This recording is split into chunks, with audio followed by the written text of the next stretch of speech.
আস্তাগফিরুল্লাহ, আস্তাগফিরুল্লাহ, আস্তাগফিরুল্লাহ। হাঁটছি, চলছি, ড্রাইভিং করছি, বাস স্টেশনে অপেক্ষা করছি, ফিলিং স্টেশনে ফুয়েল নিচ্ছি, পড়বো আস্তাগফিরুল্লাহ।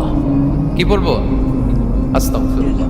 যারা সব সময় আস্তাগফিরুল্লাহ পড়ে তাদের রিজিকের কোনো টেনশন হয় না, রিজিক নিয়ে তাদের আর কোনো চিন্তা থাকে না।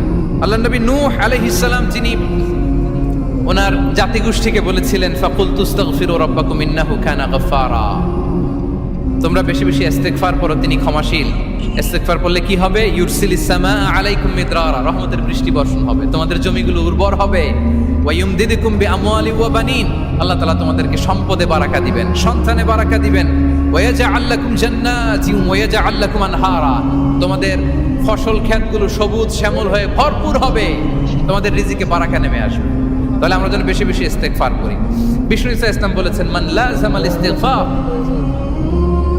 জাআলাল্লাহু লাকুম মিন কুল্লি দীকিন মাখরাজা ওয়া মিন কুল্লি হাম্মিন ফারাজা ওয়া ইয়ারযুকহু মিন হাইসু লা ইয়াহতাসিব।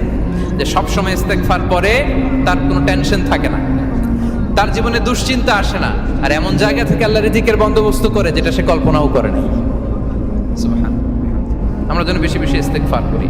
আস্তাগফিরুল্লাহ, এটা হচ্ছে ভেরি শর্ট ফর্ম অফ ইস্তেগফার। অথবা পড়তে পারেন আস্তাগফিরুল্লাহ আল্লাযী লা ইলাহা ইল্লা হুয়াল হাইয়ুল কাইয়্যুম ওয়া আতুবু ইলাইহি। সাইয়্যিদুল ইস্তেগফার মুখস্থ আছে না আমাদের? এটা যেন বেশি বেশি পড়ি। ইয়াকিনের সাথে যে সাইয়্যিদুল ইস্তেগফার পড়বে, যেই দিন পড়বে ওই দিন যদি মৃত্যু হয় সে জান্নাতি। কোন রাতে মুকিনান বিহি, ইয়াকিনের সাথে যদি সাইয়্যিদুল ইস্তেগফারকে রিসাইট করে, ওই রাতে যদি সে মৃত্যুবরণ করে, বিষ্ণু বলেন সে জান্নাতি। তাহলে প্রিয় ভাই এবং বোনেরা, আমরা যেন ইস্তেগফার করি।